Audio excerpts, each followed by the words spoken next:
पोटका प्रखंड के कोवाली थाना क्षेत्र के हल्दी पोखर में पुरानी रंजिश के कारण देबू नायक की बेरहमी से युवकों ने जमकर पिटाई कर दी।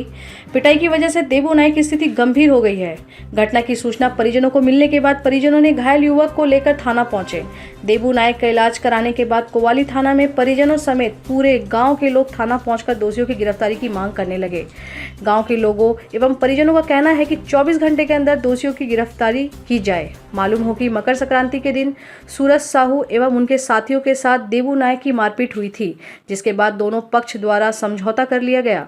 इसके बाद जब देबू नायक रविवार की सुबह अपने बहन के लिए दवा लाने मेडिकल गए तो मेडिकल बंद पाया। मेडिकल को बंद पाकर देबू नायक नाश्ता करने चले गए। जब नाश्ता करके वापस लौट रहे थे तभी सूरज साहू एवं आधे दर्जन साथी वहां पहुंचकर उनके साथ बेरहमी से मारपीट भी की।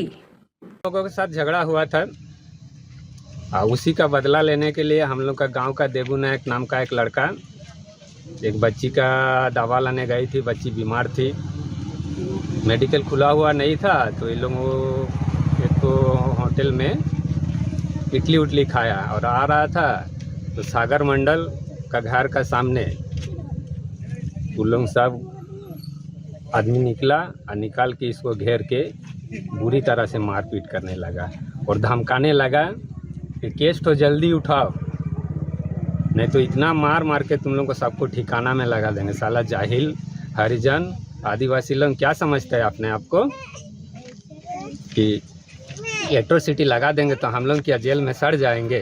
यही बोल बोल के मारने लगा, धमकाने लगा कि जितना आदमी है सबको चुन चुन के मारेंगे। तुम लोग कहाँ जाएगा, बाजार आएगा कि नहीं आएगा। हाँ, थाना में अभी आए हैं हम लोग, लिखित दिए हैं, मेडिकल रिपोर्ट भी बनाए हैं। कहाँ का रहने वाला था लड़का? लड़का भेलाईडी का रहने वाला है, हल्दी पोखर भेलाईडी का। देबू नायक पिता कार्तिक नायक।